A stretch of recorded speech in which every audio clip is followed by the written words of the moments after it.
এই মেয়ে, তুই কে? আর তোকে আমার বাড়ি থেকে ডেকেছে? তুই জানিস না এই উৎসব গাঁয়ের বড় মানুষদের জন্য? ওঠ, ওঠ এখান থেকে, ওঠ। তুমি আমার সাথে এমন করছো কেন গো জমিদার বাবু? আমি তো এই গায়েরই মেয়ে। সবাই খেতে এসেছে দেখে আমিও এসেছি। তাতে কি এমন হয়েছে শুনি? তোর বাড়িতে দুবেলা ভাত জোটে না, আমার উৎসবে এসে পেট ভরাবি নাকি? তুই আর তোর দিদি তো সারাক্ষণ ভিক্ষুকের মতো ঘুরে বেড়াস, আবার জমিদার বাড়িতে খেতে আসবার এত শখ কেন? কেষ্ট, কেষ্ট, শিগগির এই হাবাতে মেয়েটাকে বের করে দে।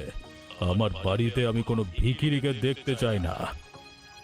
আমি গরিব হতে পারি, কিন্তু আমি কোনো ভিখিরি নই গো জমিদার বাবু। দয়া করে আমাকে এভাবে বলো না। চুপ, একদম চুপ।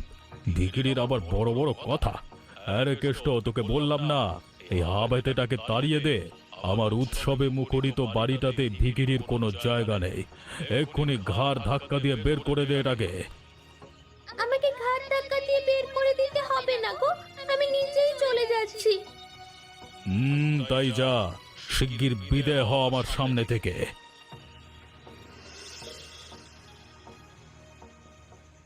হ্যাঁ রে, আজ সারাদিন তুই কোথায় ছিলিস রে? তোকে তো সেভাবে বাড়িতে দেখলামই না। আর তোর চোখ মুখ এমন ফোলা ফোলা কেন? আমি মানে মানে দিদি, আজ আমি ওই জমিদার বাড়িতে গিয়েছিলাম। কি? কিন্তু কেন?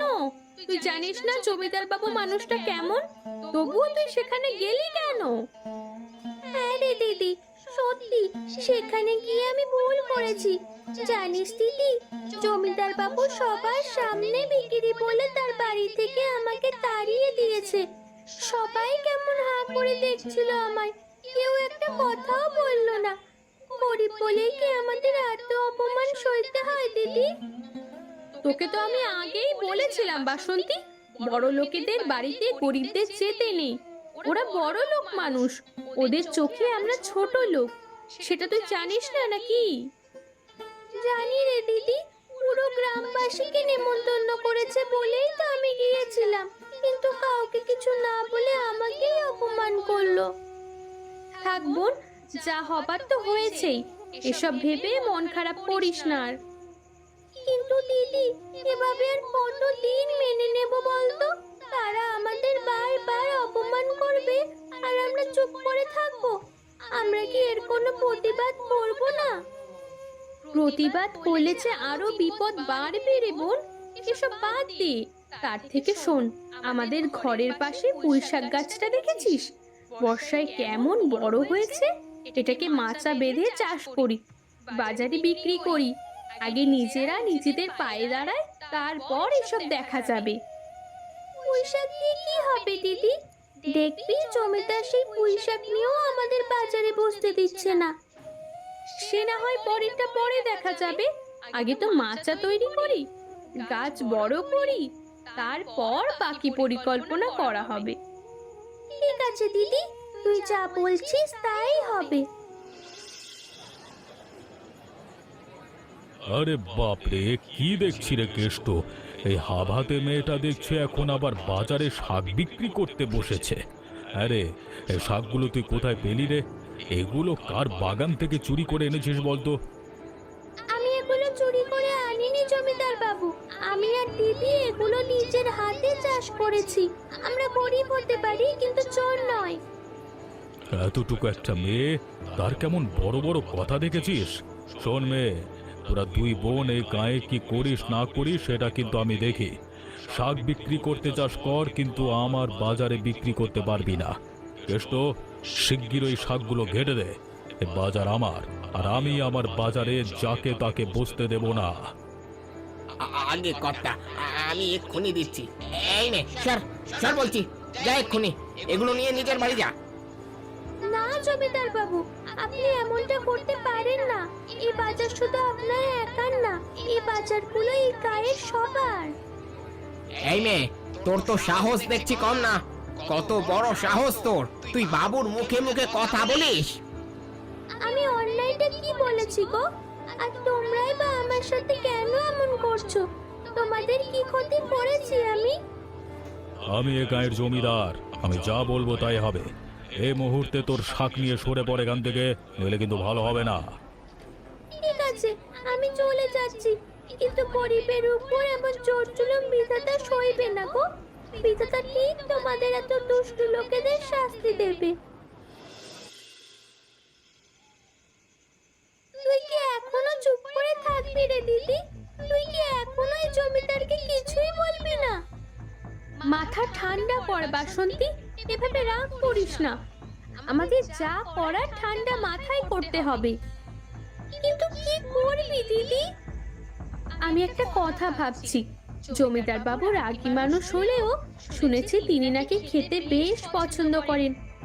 আমি যদি পুঁই শাক দিয়ে একটা দারুণ তরকারি রেঁধে তাকে খাওয়াতে পারি, তাহলে হয়তো তার রাগটা কিছুটা হলেও কমবে। প্রচুর কমবে। তুই তো ওই লোকের রাগ দেখিসনি, তাই এসব বলছিস। আরে বোকা মেয়ে, ভালো খাবার পেলে কঠিন মানুষও শিশুর মতো নরম হয়ে যায়, বুঝলি? দিদি, তুই কি সত্যি সত্যি ওই জমিদারকে রেঁধে বেঁধে খাওয়াতে চাস? হ্যাঁ চাই। যে আমাদের এত অপমান করলো তার জন্যই আবার রান্না করবে? দিদি, তুই কি পাগল হয়ে গেছিস নাকি? আমি পাগল হইনি রে বোন। শত্রুকে হারাতে গেলে আগে তার মন জিততে হয়, আর আমি শুধু সেই চেষ্টাটাই করছি। এতে কাজ হবে বলছিস? কাছে আসলেই হবে কিনা সেটা জানি না, তবে আমি ভালো করে রাঁধবো আর তুই নিয়ে যাবি তার কাছে। বলবি আমরা ক্ষমা চাইতে এসেছি, শাক রেঁধে এনেছি আপনার জন্য। আমরা নিয়ে গেলাম এবং সে খেয়ে নিল, এতটা সহজ নাকি? উফ, তুই বড্ড কথা বলিস বাসন্তী। একবার চেষ্টা করে দেখতে তো দোষের কিছু নেই না? ঠিক আছে দিদি, তোর কথা আমি শুনবো। তুই যা বলবি আমি তাই করব।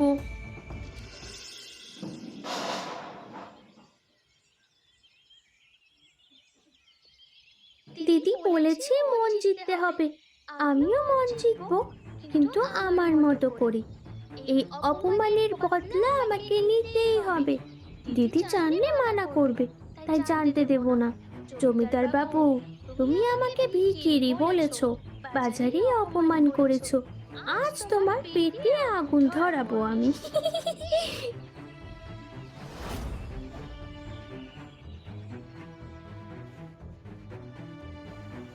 হ্যাঁ রে বাসন্তী, তুই এখানে দাঁড়িয়ে আছিস কেন বলতো?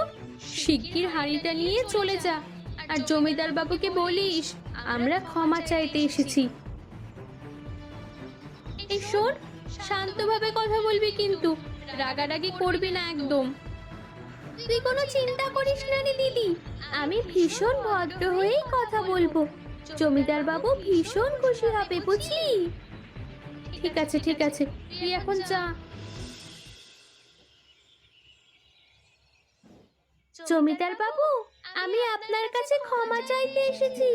সেদিন আমার আচরণে আপনার ভীষণ রাগ হয়েছে, সেটা বুঝতে পেরেছি, তাই আমার দিদি আমাকে ক্ষমা চাইতে পাঠিয়েছে। ওরে বাবা, এই দেখছি ভূতের মুখে রাম নাম। সে যাই হোক, তোর হাতে ওটা কি? ও এটা এটা আমার দিদি আপনার জন্য পাঠিয়েছে। আপনি খেয়ে দেখুন, আপনার ভীষণ ভালো লাগবে। আমার দিদি কিন্তু অনেক মজা করে রান্না করতে পারি। মামার বাড়ির আবদার পেয়েছিস নাকি? তোর দিদির হাতে রান্না খাবে আমার কর্তা। যা যা, এগুলো নিয়ে যা। আহা কেষ্ট, একটু থাম দেখি। আর তুই তুই ক্ষমা ক্ষমা চাইতে এসছিস কেন? এটা তো বেশ ভালো কথা, কিন্তু তোর দিদিকে কি মানে কি পাঠিয়েছে বলতো তোর দিদি? হ্যাঁ, আরে দিদি আপনার জন্য নিজের হাতে পুঁই শাকের তরকারি রেঁধে পাঠিয়েছে। দয়া করে একটু খেয়ে দেখবেন, আশা করছি আপনার ভালো লাগবে। গন্ধটা তো বেশ ভালোই বেরোচ্ছে রে। কেষ্ট, একটা থালা নিয়ে আয়, দেখি এই হাব হাতে দিদির রান্নার হাত কেমন। বাহ, বেশ ভালো। তোর দিদির হাতে তো দেখছি জাদু আছে। পুঁই শাক আর মাছ দিয়ে এত ভালো তরকারি হতে পারে আমি ভাবিনি। ঠিক আছে, তুই এখন যা, আর তোর দিদিকে বলিস রান্না ভালো হয়েছে। ধন্যবাদ জমিদার বাবু, আপনি খুশি হয়েছেন শুনে আমারও বেশ ভালো লাগছে। কর্তা, কালকে কতবার বললাম ওই ছোট লোকের মেয়ের খাবারটা খাবেন না। এখন হলো তো, সকাল থেকেই পেটের যন্ত্রণা কেমন ছটফট করছেন। ইতিমধ্যে গায়ের লোকজনও আপনার দশা দেখে হাসাহাসি করছে। গায়ের লোকজন হাসাহাসি করছে, তাও আবার আমাকে নিয়ে। কিন্তু তাদের কানে খবরটা পৌঁছালো কি করে? এসব খবর কি আর বেশিক্ষণ চাপা থাকে কর্তা? এই সকালে নাকি গায়ের দুজন মহিলা এসেছিল বাড়িতে, ওরাই আপনার এমন অবস্থা দেখে সারা গায়ে ছড়িয়ে দিয়েছে। বলিস কি রে? তবে আর বলছি কি, কিন্তু কর্তা আমি নিশ্চিত আপনার এই অবস্থা ওই বাসন্তীর আনা তরকারি খেয়েই হয়েছে। ছাড়বেন না, ওই মেয়েটাকে একদম ছাড়বেন না, খুব বার বেড়েছে তারা। সেই শাকের তরকারি খেয়েই আজকে আমার এই দশা। ওই তরকারিতে নিশ্চয়ই কিছু মেশানো ছিল। পেটের ভেতর এমন ভাবে আগুন জ্বলছে যেন শুকনো কাঁচা লঙ্কা চিবিয়ে খেয়েছি। উফ! কর্তা, পাশের গায়ে ওই কবিরাজ মশাইকে গিয়ে একবার ডেকে আনবো। কবিরাজ পরে, আগে তুই ওই দুই বোনকে ধরে আন। ওরা আমার খাবারে বিষ দিয়েছে, ছাড়বো না ওদের। গা থেকে বের করে দেব, শেষ বীজটা উপড়ে ফেলবো। যা শিগগির যা। এই মুহূর্তে এতটা উত্তেজনা আপনার ভালো না কর্তা। আপনি একটু শান্ত হন, আগে সুস্থ হন, আর তারপর না হয় ওদেরকে শাস্তি দেবেন। শান্ত হব মানে? গায়ের লোকজন আমাকে নিয়ে হাসাহাসি করছে, আর তুই কিনা আমাকে বলছিস শান্ত থাকতে? কালকে সকালে ওদের বাড়ি যাব আমি, তারপর ওদেরকে দশা করে তুই শুধু দেখ। আগে কর্তা তাই করুন, ওই বদমাইশ মেয়ে দুটোকে আচ্ছা মতো শাস্তি দিন। বিশেষ করে ওই ছোটটাকে, খুব বার বেড়েছে সে। এই যে এই যে কর্তা, এই যে এরা এখানেই আছে। ধরুন ধরুন, দুটোকে ধরে ঘা কয়েক লাগিয়ে দিন, তাহলে যদি কিছু আক্কেল হয় এদের। কি ব্যাপার কেষ্টদা, কি হয়েছে? আর তুমি আমাদেরকে মারতেই বা বলছো কেন বলো তো? তোমার আবার কোন বাড়াবাতে ছাই দিলাম আমরা? বাসন্তী, একটু চুপ কর না। আরে জমিদার বাবু, আপনি এত সকালে, মানে আপনি আপনি আমাদের বাড়িতে? তোরা দুই বোন মিলে এটা কি করলি আমার সাথে? শেষ পর্যন্ত আমার খাবারে তোরা বিষ দিলি। মানে আপনি আপনি এসব কি বলছেন? কি হয়েছে জমিদার বাবু? আমি আমি তো কিছুই বুঝতে পারছি না। কিছুই বুঝতে পারছিস না নাকি না বোঝার ভান করছিস? কোনটা? তোর তরকারি খাওয়ার পর থেকেই কাল সারা দিন কর্তা পেটের যন্ত্রণায় ঘর থেকে বাথরুম ছোটাছুটি করেছে, আর তুই বলছিস কিনা তোরা কিছুই জানিস না। বিশ্বাস বিশ্বাস করুন জমিদার বাবু, আমি আমি কিছুই জানি না। আমি সত্যি ভালো করে মনোযোগ দিয়েই রেখেছিলাম, কিন্তু কিভাবে যে কি হয়েছে আমি তো কিছুই বুঝতে পারছি না। বাসন্তী, তুই কি কিছু জানিস? আমি আমি তো কিছু করিনি, আমি কিছু জানি না দিদি। শাকে হয়তো কোনো পোকা ছিল, সেটা থেকেই হয়তো জমিদার বাবুর পেট খারাপ করেছে। পোকা? পোকা থাকলে কি তরকারি এমন হয়? নিশ্চয়ই এই মেয়েটা মিথ্যে কথা বলেছে। আমি এখনই তোদের গা থেকে বের করে দিচ্ছি। কেষ্ট, ওদের জিনিসপত্র সব ফেলে দে। এ ঘর আমি ভেঙে দেব। এ গায়ে তোদের আর থাকা হবে না। আজকেই গা ছেড়ে বেরিয়ে যাবে, আর যদি আজকের মধ্যে গা ছেড়ে না যাস তবে তোদের সাথে আরো খারাপ হবে। কিন্তু জমিদার বাবু, এটা তো আমাদের মা বাবার ঘর। এই ঘর ছেড়ে আমরা কোথায় যাব? দয়া করুন, একটু দয়া করুন আমাদের উপর। কোথায় যাবি না যাবি সেটা তোদের সমস্যা। জঙ্গলে যা, নদীতে লাফ দে, গলায় দড়ি দে, যা খুশি কর, কিন্তু আমার গায়ে তোদের আর জায়গা নেই। বেরো বেরো, এখনই বেরো, বেরো। হায় বিধাতা, কি কেমন বিপদে ফেললে তুমি আমাদের। এখন এখন আমরা কোথায় যাব, কি করব, কিছুই যে জানি না।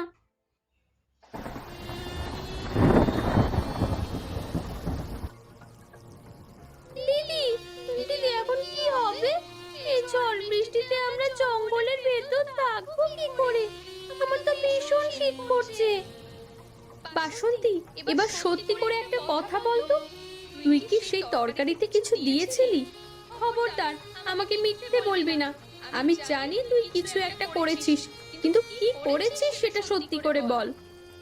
হ্যাঁ দিদি, তুই জল আনতে গেলে আমি তাতে পেট খারাপ হওয়ার ওষুধ মিশিয়ে দিয়েছিলাম। জানতাম তুই রাজি হবে না, তাই তোকে কিছু বলিনি। কিন্তু কেন? তুই কেন এমন কাজ করেছিস বাসন্তী? দেখছিস তো তোর এই কাজের জন্য আজ আমাদের জঙ্গলে এসে থাকতে হচ্ছে। আমি আর পারছিলাম না রে দিদি।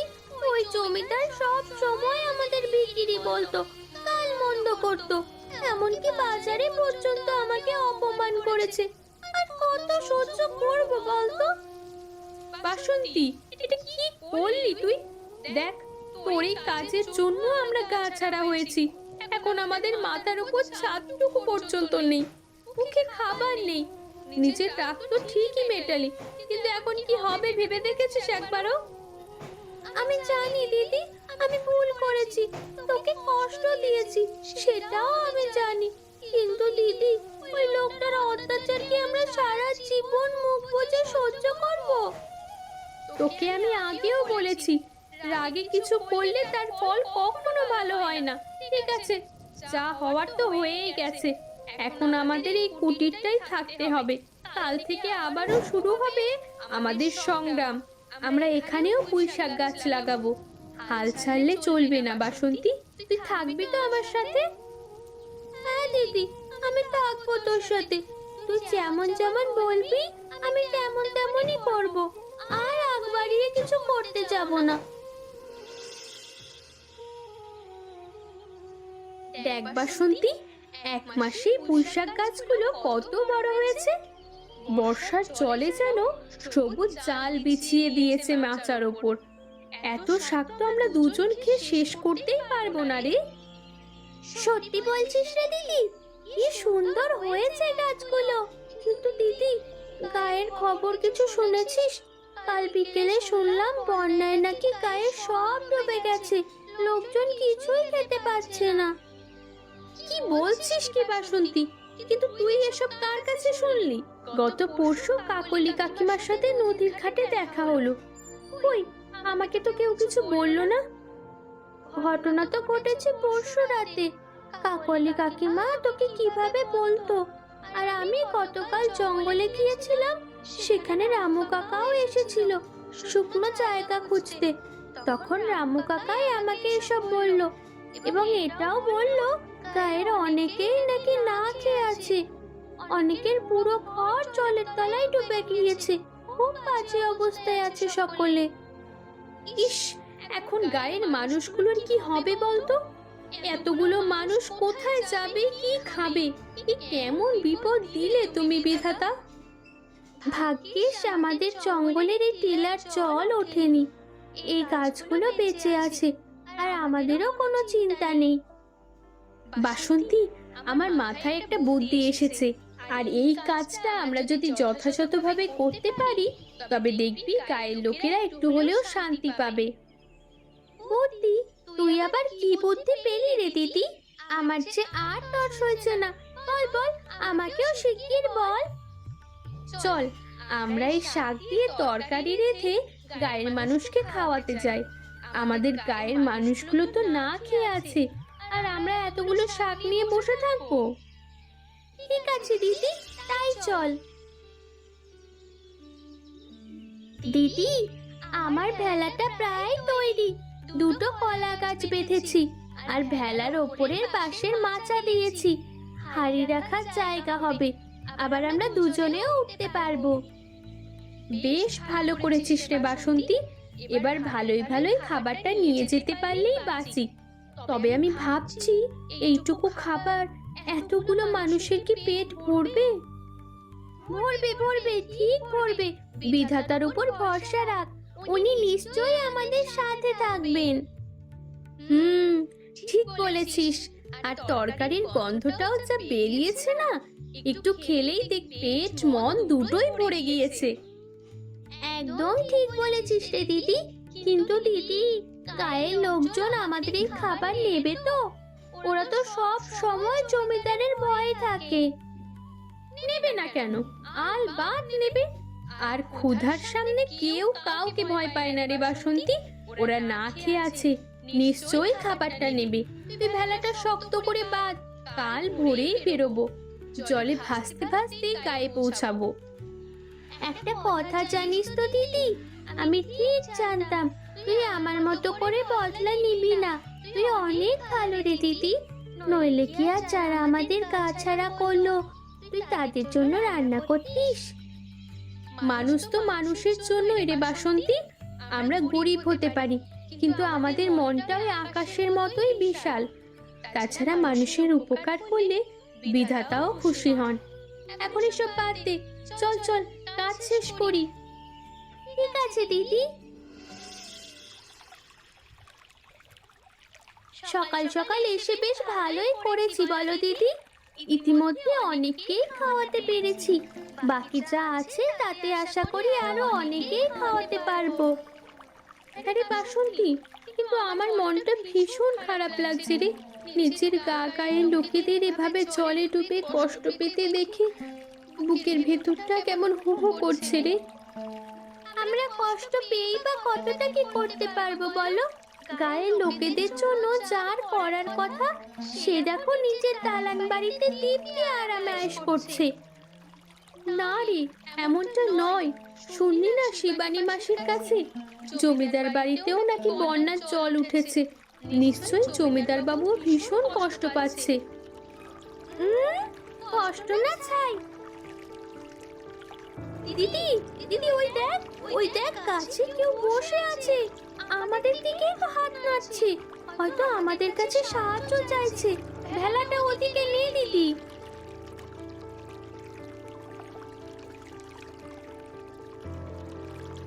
আরে আরে জমিদার বাবু, আপনি আপনি এখানে? এই থই থই জলের মধ্যে আপনি এভাবে গাছে? আমি কালকে রাত থেকে এখানে আছি রে। বন্যার জল এত দ্রুত বেড়ে গেছে যে আমাকে ঘর ছাড়তে হলো। কেষ্ট কোথায় গেছে জানি না। এখন আমার পাশে কেউ নাই, সারা রাত এই ডালে বসেছিলাম। কিন্তু তোরা তোরা এখানে কি করছিস? আমরা গায়ের লোকের জন্য খাবার নিয়ে এসেছি। পুঁই শাকের তরকারি রেঁধেছি সবাইকে খাওয়াবো বলে। ও তো তরকারি এনেছিস? তোরা খুব ভালো করেছিস রে। আজকে 4টে দিন ধরে গায়ের কেউ কিছু খেতে পারিনি। আপনি খাবেন না জমিদার বাবু? আসুন, আমাদের ভেলায় উঠে আসুন, আপনিও কিছুটা খেয়ে নিন। তোরা আমাকে খাবি? আমি তো তোদের গা থেকে তাড়িয়ে দিয়েছিলাম, তবুও তোরা আমাকে খাওয়াবি? এসব এখন থাক জমিদার বাবু। আপনি এখন ভীষণ ক্ষুধার্ত। আসুন গাছ থেকে ভেলায় এসে বসুন, গরম গরম তরকারি খান, শরীরে জোর আসবে। তোরা অনেক ভালো রে, কিন্তু আমি আমি আমি তোদের সাথে অনেক অন্যায় করেছি। পারলে তোরা আমাকে ক্ষমা করিস। পার্বতী, বাসন্তী, আজকে আমি তোদের কাছে মাথা নত করলাম। আমি তোদের ভিখিরি বলেছি, বাজারে অপমান করেছি, গা থেকে তাড়িয়ে দিয়েছি, অথচ আজকে তোরাই আমার গাছ থেকে নামিয়ে খাইয়েছিস, আমাকে আশ্রয় দিয়েছিস, এমনকি গায়ের মানুষদেরকেও বাঁচিয়েছিস। আমি গায়ের জমিদার, অথচ এই কঠিন বন্যাতেও আমি গায়ের লোকেদের জন্য কিচ্ছু করতে পারিনি। আর তোরা তোদের এই ছোট ছোট পুঁই শাক দিয়ে গায়ের লোকদের বাঁচিয়ে দিলি রে। আমি তোদের কাছে চিরকৃতজ্ঞ। জমিদার বাবু, আমি একটা কথা স্বীকার করি, সেদিন আপনার তরকারিতে পেট খারাপের ওষুধ আমিই দিয়েছিলাম। বিশ্বাস করুন, এ ব্যাপারে আমার দিদি কিছুই জানতো না। আমি শুধু প্রমাণ করতে চেয়েছিলাম গরিব মানুষকে বারবার অপমান করলে একদিন সেও সাপের মতো ফোঁস করে ওঠে। আমার সে কাজের জন্য দয়া করে আপনি আমাকে ক্ষমা করে দিন। তোরা আমার কাছে ক্ষমা চাইতে হবে না মা। আমি এতদিনে বুঝতে পেরেছি আমি তোদের সাথে কতটা অন্যায় করেছি। তুই যদি সেদিন সেটা না করতিস তবে আমি কোনোদিন বুঝতাম না গরিবকে অপমান করলে কেমন লাগে।